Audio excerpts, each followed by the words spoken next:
iOS, it's only sport. Martin Devlin, Lachlan War. Yeah, we're broadcasting from France. I've got a big smile on my voice, haven't I? I mean, what the hell? This is considered work? It is because of you and your generosity. Hey, we haven't forgotten that at all. I wish I could send everyone a postcard. Please make this your own personal postcard. We say thank you every single day. We are so grateful for the donations from clients, from sponsors, from you listeners that have got us over here to cover the World Cup for you. A couple of our favourite correspondents, if you are a fan and a regular listener of iOS It's Only Sport, LBP from TMG, that's Let's Be Positive, Twizel's Matt Gunn. Also, ATM, the Apologise to Me podcast, every Tuesday with Mark Watson. Both these boys we interviewed today, we're going to play them back to back. Conversation, obviously, about what we are doing here, what is going on as we gear up towards this enormous quarterfinal for not just the All Blacks, New Zealand Rugby as a whole. Gunny first, then Watto.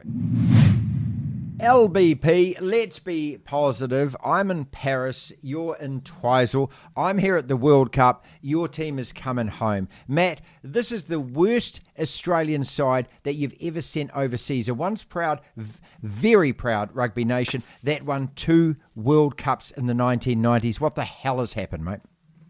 Well, bonjour, firstly, mademoiselle. Thank you. Lovely to talk to you from the other side of the world. I think that's the right way to greet you in French. I'm not 100% sure. And you are right. The worst team that we have sent and the most deluded coach that we have ever sent to back up the worst team. It's been absolute madness, this World Cup. I can't believe that I'm looking at quarterfinals, which honestly, in years gone past, I would be thinking to myself, Wallabies are off to a semi without doubt, and we could even get to the final.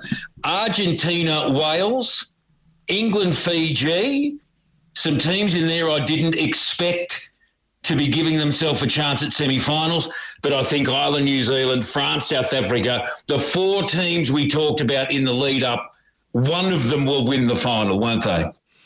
Well, you've got to think so, and I think the only thing that can handicap those sides is the fact that they have had to play such big matches up until this particular point. And I don't include New Zealand in that because aside from playing France, I mean, the rest of them have been glorified training runs and there's no way that you can paint them any other way. But that Ireland group, which had Tonga in it, Scotland and South Africa, I mean, I just wonder whether the attrition on those 2 teams, South Africa and also Ireland, if they continue to get through, they've played big-time test matches over a period of 7 or 8 weeks, and can that team still sustain? So that's my only doubt. But in terms of this weekend, Ireland versus New Zealand, Matt, I've, been an All Black fan obviously all my life. I don't know whether I've ever felt the way that I'm feeling at the moment where, I mean, normally at these tournaments, I always believe that we're going to win games. I don't have that belief at the moment. You're not the only one, Martin, because I looked at a little poll online this morning which asked from the 8 remaining teams who will win it. And from a New Zealand perspective and a New Zealand questionnaire, New Zealand 28%, Ireland 32%. Wow. And you would just never have seen that. You would never have seen that previously. And when I decided to take this little questionnaire, I thought to myself, I bet New Zealand have around 45% support still to go on and win this, but only 28% of your fellow Kiwis believe the way you're believing. It's hard to 100% believe. It's going to be a tremendous match, though. I mean, that quarterfinal would be a worthy final. Yeah. But France, South Africa as well will be another fantastic quarter. You're right about the attrition and the strength of pools, but I also do wonder if New Zealand carry confidence from 2 training runs, as you called them, into a game against Ireland, where Ireland have been in a slightly tougher pool. And certainly South Africa may be in the same position for their game against France. Look, it's all speculation, isn't it? None of us know how those other games will have affected the teams. But I think there's been some tremendous games already in this tournament, and that Portugal-Fiji match Okay. I mean, at what point did you start speaking Portuguese? Mate, as soon as I clicked on and it's Portugal all the way, I am Portuguese 100%. I'm wanting to conquer the world like the Portuguese did. And the fact that Fiji were able to get it back to within a point because they didn't deserve to win. Portugal deserved to win. Had it have been 24-20, for example, the Wallabies would be in a quarterfinal. There's only a couple of points in the points differential. I thought, we're through. Eddie is a genius. We have made it through. And then it occurred to me, when Portugal won, I thought, we're in. And then I looked at the points for and against, and then I sort of sunk again for about the third time this World Cup. Look, as a Wallaby fan, I just, did you really believe in Eddie Jones? We've been talking about this the last day or so, mate. And after, I did, when he got appointed, I thought, here's a guy that can get this team up. He only has to get them up for one game, and that's going to be the quarterfinal. I never even thought for a second that you wouldn't make it because Wales were awful.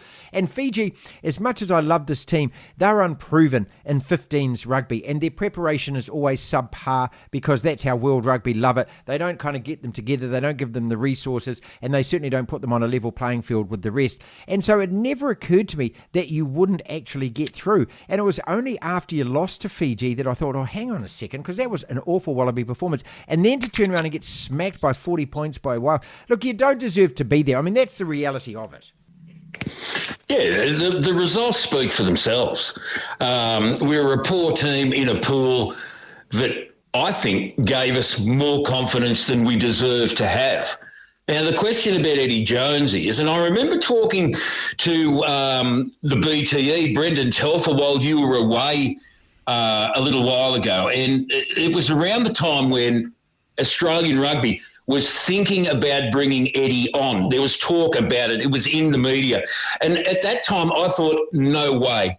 This is not the right most forward-thinking move. I thought we do not need Eddie back.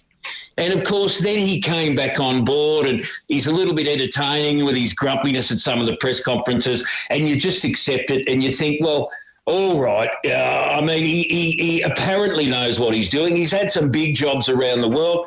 Surely we'll get better from here. And then we just simply didn't. We didn't even look like we were making improvements. We had moments of 20 to 40 minutes in games where we didn't look too bad, but we never looked like being able to put a full game together. And honestly, the worst results we've ever seen at a World Cup, can't make a quarterfinal. I mean, this really puts Australia in the B tier of World Rugby. So, I mean, it's super disappointing. And any idea that Eddie can survive, in my mind, regardless of the length of the contract, which could go in his favour given Australian rugby has no money, I just can't see how anyone can support that going forward. Devlin. That is a disgusting act. The platform. The ATM podcast, episode 58, a truncated podcast, because our man Mark Watson, international broadcaster, is on his way to China. He's got jobs to do. Here we are in France, covering the World Cup quarterfinals. So we're going to be on different countries, different continents, Mark, over the next couple of weeks. How's that? Yeah, no, look, it is. I mean, it's exciting, isn't it? But it's also busy. And with international travel at times comes a little bit of pressure. But no, another stint up in China. This time a world tour bike race, and then potentially also some work with the Asian Broadcasting Union on the Asian Para Games as well. So, yeah, no, looking forward to the opportunity. Quarterfinals this weekend then. It is New Zealand versus Ireland. That is the big one. Sunday morning New Zealand time, Saturday night. We've got media wanker tickets to this game, so we're going to be there live. I don't know about you, but this is probably the most fearful I've felt ahead of any World Cup game. I've always thought the All Blacks are going to win the tournament, and that's 9 consecutive tournaments. Here we are at tournament number 10, and we're looking at a quarterfinal that I think the better team is the opposition.